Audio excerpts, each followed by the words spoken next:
Hello students, स्वागत है आप सभी का आपके सपने यूट्यूब चैनल पर। तो स्टूडेंट्स, आज के वीडियो में क्लास 12 भौतिकी विषय के अंतर्गत एक प्रश्न पत्र को सॉल्व करने वाले हैं जो कि 2026 का है, जिसका संकेतांक है 346 dy। तो आपके भौतिकी प्रश्न पत्र में टोटल 5 खंड होते हैं। खंड आ, खंड बा, खंड सा, खंड दा और खंड या।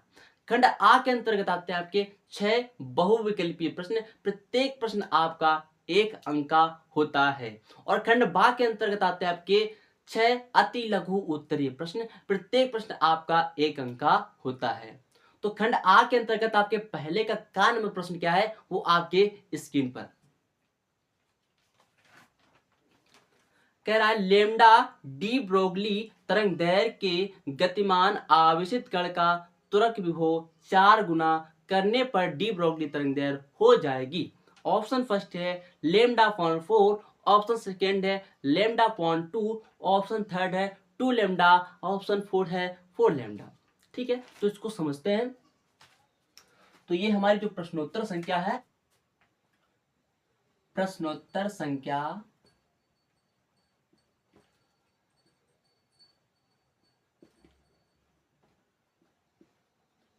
पहली। ठीक है, ये प्रश्नोत्तर संख्या हमारी पहली है और पहले का ये हमारा का नंबर प्रश्न है। ठीक है, इसमें हमको डी ब्रोगली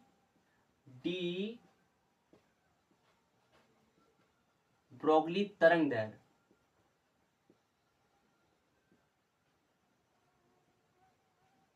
तो डी ब्रोगली तरंग दैर्घ्य यहां पर हमको ज्ञात करना है। तो सर्वप्रथम डी ब्रोगली तरंग दैर्घ्य होता क्या है, इसको समझने से पहले हम एक चीज और समझ लेते हैं। नील बोहर का परमाणु मॉडल।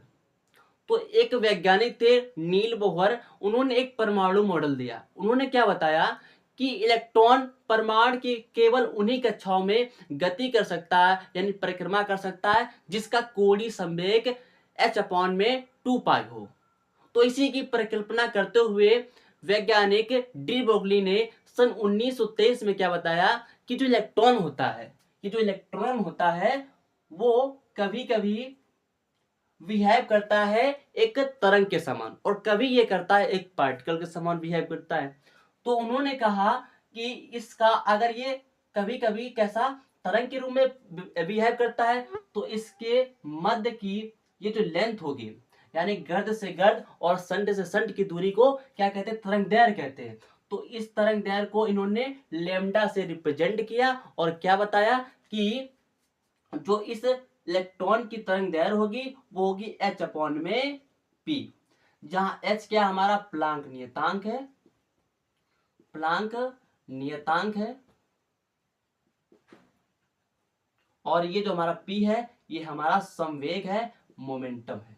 ठीक है, अच्छा ये मान लीजिए ये जो इलेक्ट्रॉन था इसका कुछ ना कुछ द्रव्यमान अवश्य होगा और ये जब गतिज अवस्था में तो इसका वेग भी कुछ ना कुछ v होगा मान लीजिए। तो संवेग बराबर हमारा क्या होता है, m इंटू में v, यानी कि द्रव्यमान गुणे वेग को हम क्या कहते हैं, संवेग कहते हैं। ये बात आप समझ पाए। अब देखिए ये जो कण मान लीजिए, इलेक्ट्रॉन मान लीजिए, इसमें क्या है, ये गति कर रहा है, अर्थात ये कह सकते हैं इसमें गतिज ऊर्जा है, काइनेटिक एनर्जी है। तो काइनेटिक एनर्जी क्या होती है, के बराबर हाफ mv² होती है। तो यहां से इस कण का हम क्या वेग निकाल सकते हैं, हाँ बिल्कुल ज्ञात कर सकते हैं। तो यहां से कह सकते हैं v² बराबर होगा हमारा 2k/m, या फिर यहां से स्क्वायर हटाते हैं तो यहाँ अंडर रूट लगा देते हैं। आई होप ये बात आप समझ पाए होंगे। तो यहां से हमारा जो संवेग आ जाएगा, संवेग कितना आ जाएगा, संवेग हमारा आ जाएगा यहां से m अंडर रूट में 2k/m, यानी ये कह सकते हैं कि जो हमारा संवेग है इसमें इस m को क्या अंडर रूट में लिखना चाहेंगे तो क्या करेंगे, m² कर सकेंगे भाई, अंडर रूट में लिख सकते हैं ना। इंटू में हमारा क्या है 2k/m, एक m से एक m कैंसिल हो जाएगा, ये कह सकते हैं कि आ जाएगा हमारा 2mk अंडर रूट में, ये हमारा संवेग आ गया। ठीक, अब देखिएगा ये जो कण है इस कण में इस समय कौन सी एनर्जी है, काइनेटिक एनर्जी। और उन्होंने क्या कहा, प्रश्न में कहा गया है कि उस कण को हम वी विभवांतर से त्वरित करते हैं। क्या करते हैं? वी विभवांतर से क्या करते हैं? त्वरित करते हैं। यानी वही जो हमारा कण था, ये इसको हम किससे? वी विभवांतर से त्वरित करते हैं। तो ये कह सकते हैं जो काइनेटिक एनर्जी होगी वो उसके पोटेंशियल एक्सेलरेशन पोटेंशियल के बराबर होगी। क्या? एक्सेलरेशन पोटेंशियल के त्वरित विभवांतर के बराबर होगी। यानी ये कह सकते हैं, मान लीजिए उस कण का जो आवेश है वो कुछ q है और उसको हमने v से विभवांतरित किया है। तो यहां से ये कह सकते हैं p बराबर यहां से हो जाएगा अंडर रूट में 2qm और ये v। ठीक है, यहां से क्योंकि हमने qv क्या रखा, k के स्थान पे मान रखा है। ठीक, तो यहां से हमारा जो तरंग दैर्घ्य आ जाएगी वो क्या आ जाएगी? h अपॉन में p के स्थान पर क्या लिख लेंगे? 2qmv। ठीक, अच्छा ये भी मान लीजिए हमारी प्रथम तरंग दैर्घ्य है, प्रथम तरंग दैर्घ्य है, तो ये मान लीजिए हमारा प्रथम विभवांतरित है, प्रथम विभवांतरित है। अच्छा दूसरी बात प्रश्नानुसार क्या कहा था? प्रश्नानुसार ये कहा था कि जो विभव है वो पहले से 4 गुना हो गया। उस कण का जो विभवांतरित किया गया था उसको वह पहले से 4 गुना, तो यानी λ2 क्या आ जाएगा? ये मान लीजिए दूसरे तरंग दैर्घ्य है, तो h अपॉन में ये भी हमारा 2qm और इसे हम v2 मान लेंगे। क्या मान लेंगे? v2। अब क्या कहा था? प्रश्नानुसार लिख सकते हो यहाँ पे, प्रश्नानुसार क्या ये कहा था कि जो v2 होगा वह v1 के 4 गुना होगा, v1 के 4 गुना होगा। v1 के कैसे होगा? 4 गुना। तो यहाँ पर ये भी लिख सकते हैं कि λ2 आ जाएगा हमारा यहाँ से h अपॉन में अंडर रूट में 2q और ये हमारा m और ये हमारा v के स्थान पर 4v1 लिख सकते हैं। अब यहाँ पर λ2 अपॉन में λ1 यानी दोनों का अनुपात निकाल लो। तो λ2 कितना है मेरे भाई? h अपॉन में 2qm 4v1 अपॉन में h अपॉन में 2qm v1।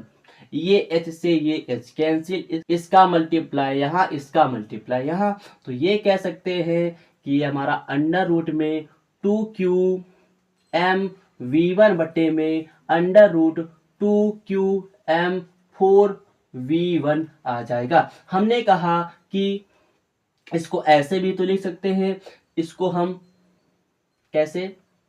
ऐसे भी तो लिख सकते हैं। ठीक है, तो हम ये कहा कि ये 2qm से 2qm कैंसिल, ये v1 से ये v1 कैंसिल। हमने कहा λ2 अपॉन में λ1 बराबर क्या बचेगा? अंडर रूट में कुछ नहीं तो 1 और नीचे हमारा ये 4। तो इसको अंडर रूट से बाहर निकालेंगे तो आ जाएगा हमारा 1/2 आ जाएगा ना। तो ये कह सकते हैं कि जो हमारा λ2 आया है वो क्या आया है? λ1/2 यानी कि ये आया है हमारा, कह सकते हैं λ/2। ऑप्शन नंबर कौन सा? ऑप्शन नंबर इसमें हमारा राइट हो जाएगा second. Option number second is the right answer. ठीक है, तो ये प्रश्न था। फिर देखिए प्रश्न का लेवल डालता है बोर्ड एग्जाम में, इसलिए आपको अच्छे से तैयारी करनी होती है, तभी आप अच्छा स्कोर कर पाते हैं, इसलिए आपको अच्छी तैयारी करनी होती है। ठीक है, तो चलिए हम नेक्स्ट क्वेश्चन की ओर बढ़ते हैं, क्वेश्चन नंबर ख की ओर। तो क्वेश्चन नंबर ख है क्या हमारा? क्या इनमें से किस गोली दर्पण से बनने वाला प्रतिबिंब का आवर्धन सदैव 1 से कम होता है? ऑप्शन फर्स्ट है उत्तल, ऑप्शन सेकेंड है समतल, ऑप्शन थर्ड है अवतल, ऑप्शन फोर्थ है उपरोक्त तीनों। तो यहाँ पर क्या कहा है? आवर्धन यानी कि m कितना हो? m जो हो हमारा 1 से भी क्या हो? 1 से भी हमारा कम हो, यानी कि आवर्धन 1 से कम हो। तो आवर्धन 1 से कम किस में होता है, याद करो, यानी जिसमें छोटा प्रतिबिंब बनेगा वही का आवर्धन कम होगा 1 से। तो छोटा प्रतिबिंब किस में बनता है, आपने सुना होगा कि वाहनों में उत्तल दर्पण का उपयोग किया जाता है क्योंकि इसमें प्रतिबिंब जो होते हैं छोटे छोटे बनते हैं। तो इसका राइट आंसर हमारा फर्स्ट हो जाएगा, कौन सा, उत्तल। कौन सा उत्तल हो जाएगा, उत्तल। उत्तल ऑप्शन हमारा इज द राइट आंसर। ठीक, आई होप ये भी प्रश्न आपको समझ में आ गया होगा। अब आगे बढ़ते हैं। उस आगे बढ़ने से पहले आप हमारे यदि चैनल पर नए हैं तो सब्सक्राइब जरूर कर लीजिए और बेल आइकन को ऑल कर लीजिए, और वीडियो को अभी तक लाइक नहीं किया है तो लाइक भी कर लीजिएगा। तो सर्वप्रथम इसको हम रब करेंगे, फिर हम आगे बढ़ेंगे। ठीक,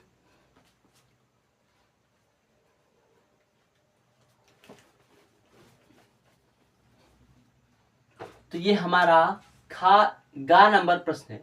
कौन सा प्रश्न है, ये हमारा गा नंबर प्रश्न है। ठीक है, खा नंबर अभी हमने आपको बता दिया। गा नंबर प्रश्न क्या है, पढ़ते हैं थोड़ा हम। कह रहा है +3 माइक्रोकुलाम तथा 8 माइक्रोकुलाम वाले दो बिंदु आवेशों के बीच F न्यूटन कूलम्ब प्रतिकर्षण बल कार्य करता है। यदि दोनों को -5 माइक्रोकुलाम आवेश दे दिया जाए तो उनके बीच बल तथा बल की प्रकृति होगी। ऑप्शन फर्स्ट है F/4 न्यूटन आकर्षण, ऑप्शन सेकेंड है F/4 न्यूटन प्रतिकर्षण, ऑप्शन थर्ड है 3F/13 न्यूटन प्रतिकर्षण, ऑप्शन फोर्थ है 4F न्यूटन आकर्षण। ठीक है, तो इसको भी करते हैं। तो देखिए, सर्वप्रथम माना कि मेरे पास ये दो कोई बिंदु आवेश हैं, इस पर हमारा प्लस का 3 माइक्रोकुलाम आवेश है और इस पर हमारा प्लस का 8 माइक्रोकुलाम आवेश है।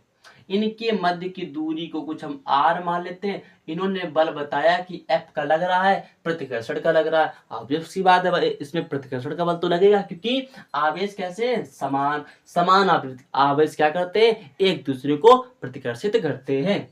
तो यहाँ पर जो हमारा लगने वाला बल क्या होगा, क्या होता है, कूलॉम के नियम से क्या होता है, K Q1 Q2। तो ये है हमारा कितना, 3 और 8, यानी 3 8 8 तरह 24 माइक्रो कुलाम बटे में r² हो जाएगा।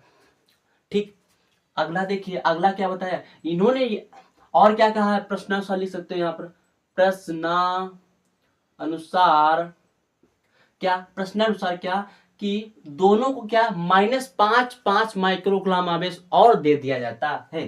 तो यहाँ पर क्या करेंगे, प्लस का 3 माइक्रोकुलाम को हमने -5 माइक्रोकुलाम आवेश दिया, तो यहाँ बचेगा हमारा -2 माइक्रोकुलाम आवेश। और क्या है, +8 माइक्रोकुलाम आवेश को हमने -5 माइक्रोकुलाम आवेश दिया, तो यहाँ बचेगा हमारा +3 माइक्रोकुलाम आवेश। अब देखिए यहाँ पर एक हमारा प्लस, एक हमारा माइनस, तो एक हमारा प्लस। अब ये कह सकते हैं अब जो लगने वाला बल होगा वो हमारा आकर्षण का होगा। ठीक है, अब बल कितना लगेगा उसको हम ज्ञात करेंगे। तो क्या करेंगे, इसे हम F' मान लेंगे। दूरी सेम है दोनों के मध्य में, ठीक है, दूरी सेम होगी। तो यहां से कह सकते हैं K Q1 हमारा कितना, 2 इंटू में Q2 कितना है हमारा 3 अपॉन में r²। ये कह सकते हैं K 6 माइक्रोकुलाम बटे में r²। ठीक है, तो यहां से हम ज्ञात करेंगे, क्या करेंगे, F' बटे F का अनुपात। तो यहां से F' हमारा कितना है, 6 माइक्रोकुलाम बटे में r² बटे में K 24 माइक्रोकुलाम बटे में r²। ये r से ये r कैंसिल, ये K से ये K कैंसिल, तो ये हमारा आ जाएगा 6 माइक्रोकुलाम बटे में 24 माइक्रोकुलाम। हमने कहा कि 6 कम 6, 6 चौका 24, यानी कह सकते हैं F' बराबर में आ जाएगा हमारा F/4 आकर्षण। आकर्षण का बल लगेगा और इतने न्यूटन का बल लग रहा है। ऑप्शन नंबर कौन सा, इसका जो ऑप्शन नंबर होगा वो हमारा first is the right answer. ठीक, आई होप ये भी प्रश्न आपको समझ में आ गया होगा। चलिए हम अगले बढ़ते हैं। अगला जो प्रश्न है उसको हम पढ़ते हैं, फिर उसको हम करते हैं। ठीक, कह रहा दी गई नाभिकीय प्रक्रिया में W कण है। ऑप्शन फर्स्ट है इलेक्ट्रॉन, ऑप्शन सेकेंड है प्रोटॉन, ऑप्शन थर्ड है पॉजिट्रॉन, ऑप्शन फोर्थ है न्यूट्रॉन। चलिए इसको भी करते हैं हम। तो सर्वप्रथम इसको रब कर लेंगे, ठीक है।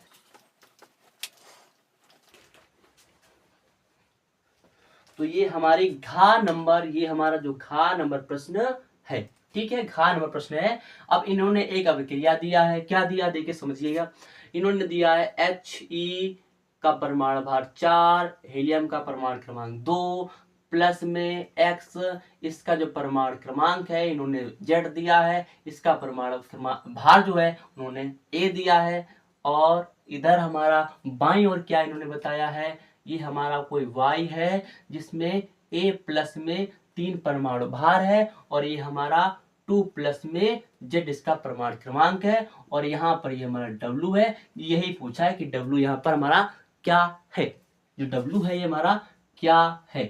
तो यही हमको ज्ञात करेंगे। बहुत ही इजी क्वेश्चन है, समझिएगा। तो लिखेंगे, देखिए समझ लीजिएगा पहले, अगर हमारे पास कोई x एलिमेंट है तो ये जो होता है ये होता है हमारा परमाणु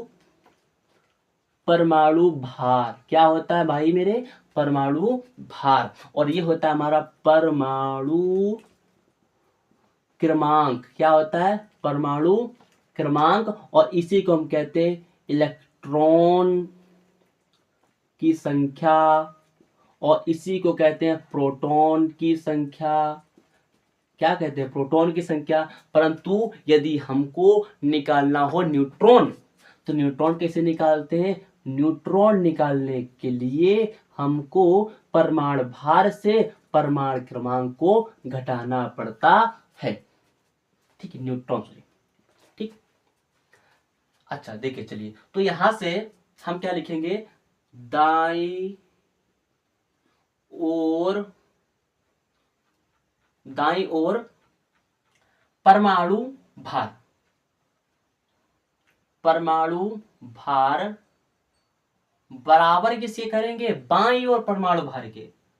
बाईं ओर परमाणु भार।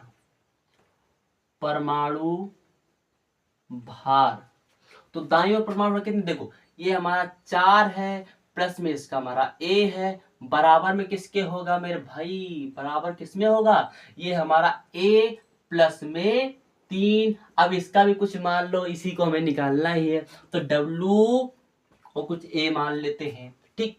अब देखिएगा यहां से क्या होगा, हमने कहा ये A से A घट कर कैंसिल 0 हो जाएगा। हमने कहा 3 से 4 घटेगा तो 1 बचेगा, बराबर WA। यानी कि कह सकते हैं इस कण का जो परमाणु भार आया है वो 1 आया है। परंतु अभी खेल बाकी है। क्या? अभी हमें परमाणु क्रमांक भी ज्ञात करना है। तो यहाँ लिख लेंगे हम क्या? दाईं और परमाणु क्रमांक बराबर में क्या होगा? बाईं और परमाणु क्रमांक, ठीक है। तो इधर कितना है हमारा? इधर महाराज है मेरा 2 प्लस में Z। क्या है? 2 प्लस Z बराबर में क्या होगा? इधर से हमारा 2 प्लस में Z इधर भी है, ओहो, इस कण का भी मान लो कुछ WZ। तो यहां से ये 2 से 2 घट के कैंसिल 0 हो जाए, Z से Z घट के 0 हो जाएगा।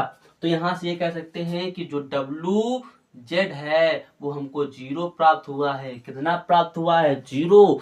तो यानी ये कह सकते हैं W का जो परमाणु भार है वो 1 और परमाणु क्रमांक 0, अर्थात ये कह सकते हैं ये जो होंगे ये हमारे 0, यानी कि आवेश हमारा कैसा भाई? आवेश इसमें आवेश शून्य है। इसमें कैसा? आवेश शून्य है। और आवेश शून्य किसमें होता है? उदासीन कौन होता है? न्यूट्रॉन होता है। कौन होता है? न्यूट्रॉन। तो अर्थात ये कह सकते हैं ये हमारा जो होगा, ये जो होगा हमारा न्यूट्रॉन होगा। कौन होगा? Neutron. Option number 4 is the right answer. I hope ये भी प्रश्न छोटा सा समझ में जरूर आया होगा। अब आगे बढ़ते हैं हम नेक्स्ट क्वेश्चन की ओर। देखिए अगला क्वेश्चन क्या है हमारा? कह रहा एल लंबाई के एक तार से एक लूप की कुंडली बनाई जाती है तथा बाद में दूसरी तार से 3 लूपों की कुंडली बनाई जाती है। यदि दोनों स्थितियों में धारा का मान समान रखे तब केंद्र पर उत्पन्न चुंबकीय क्षेत्रों का अनुपात होगा। ऑप्शन फर्स्ट है 1:3, ऑप्शन सेकेंड है 3:1, ऑप्शन फोर्थ है 1:9, ऑप्शन फोर्थ है 9:1। चलिए इसको हम ज्ञात करेंगे, इसको हम रब करने जा रहे हैं। ठीक है,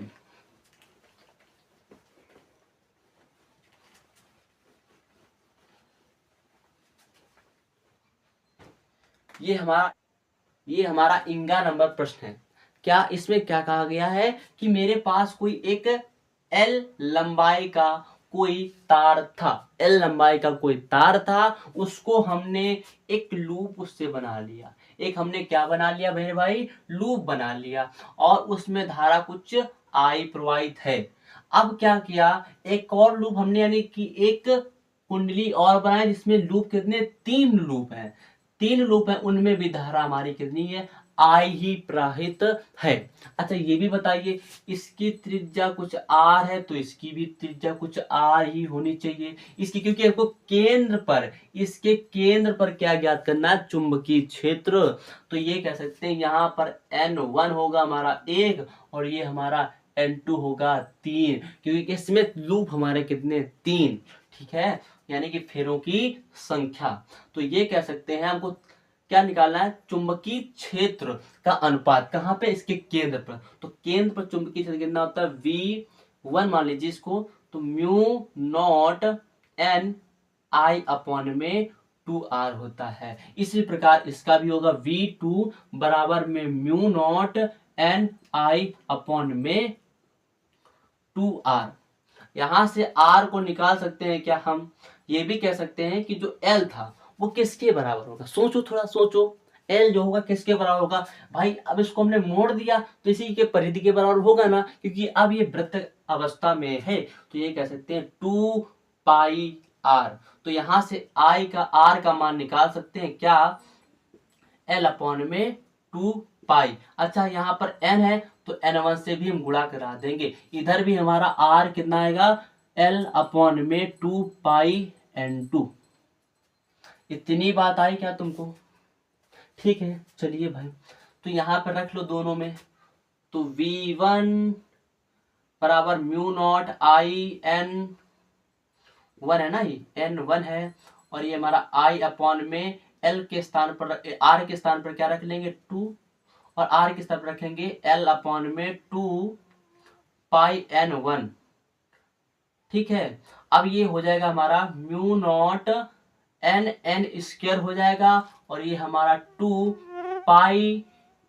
2π और I है हमारा, और ये हमारा 2L, ये 2 से ये 2 कैंसिल हो जाएगा। ये कह सकते हैं यहां से हमारा आया mu naught N square upon में L आ गया। इसी प्रकार इसका भी आ जाएगा क्या, इसका भी हमारा आ जाएगा B2 बराबर में mu naught N square N2 square, और ये हमारा I, और अपान में हमारा क्या बचेगा, ये पाई यहाँ पर भी लिख लीजिए, ये हमारा L।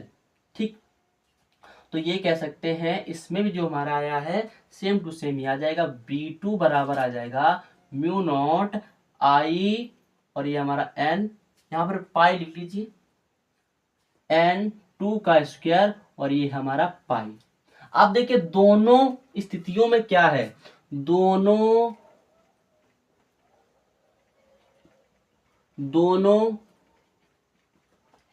स्थितियों में क्या है, दोनों स्थितियों में देखिए म्यू नॉट I L और क्या I, ये सब क्या है, हमारे स्थिर हैं। कैसे हैं, स्थिर हैं, यानी कि ये हमारे सारे कांस्टेंट हैं। तो कांस्टेंट वाले यही भी कह सकते हैं कि जो V होगा, V1 होगा, वो इनडायरेक्टली प्रोपोर्शनल होगा किसके, N1 के स्क्वायर, और जो V2 होगा वो इनडायरेक्टली प्रोपोर्शनल होगा किसके, N2 स्क्वायर के। कह सकते हैं ना, क्योंकि ये देखिए सब हमारा स्थिर है, दोनों में ऐसे अनुपात भी लेंगे तो वैसे भी हमारा सब कट जाएगा। ठीक है, तो यहाँ से इनका दोनों का अनुपात निकालो, v1 अपान में v2 बराबर में n1 स्क्वायर अपान में n2 स्क्वायर। ठीक है, स्क्वायर कर लीजिए। तो यहाँ से ये कह सकते हैं n1 कितना, 1, तो 1 का स्क्वायर कर लीजिए n1। n2 कितना है हमारा 3, तो 3 का स्क्वायर कर लीजिए। तो ये कह सकते हैं इनका अनुपात जाएगा 1:9, 1:9। ऑप्शन नंबर कौन सा, इसका जो ऑप्शन नंबर हो जाएगा, ऑप्शन नंबर हमारा third is the right answer, 1:9। ठीक है, चलिए अब आगे बढ़ते हैं। आगे बढ़ने से पहले हम इसको पुनः रब कर लेते हैं। ठीक है,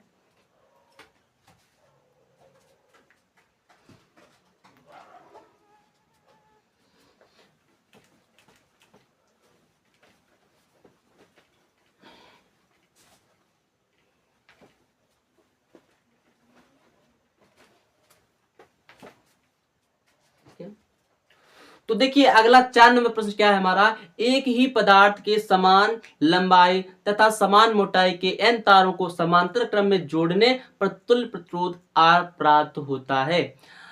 इन्हें श्रेणी क्रम में जोड़ने पर तुल्य प्रतिरोध होगा। ऑप्शन फर्स्ट है एन आर, ऑप्शन सेकेंड है n square r, option third है n r upon n, option fourth है आर अपॉन एन स्क्वायर।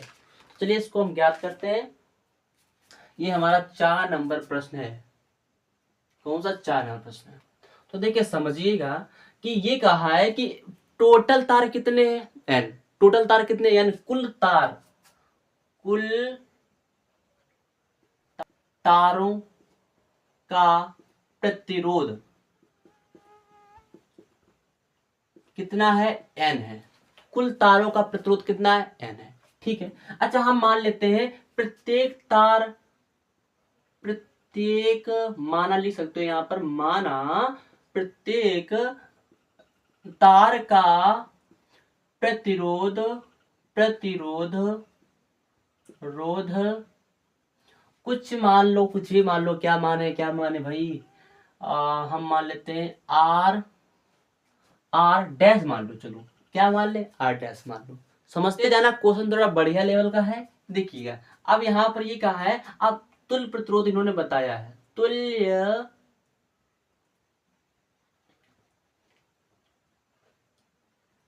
तुल्य प्रतिरोध, प्रतिरोध तुल्य प्रतिरोध इन्होंने बताया है, ये हमारा क्या है, आर है। तुल्य प्रतिरोध हमारा क्या है, आर है।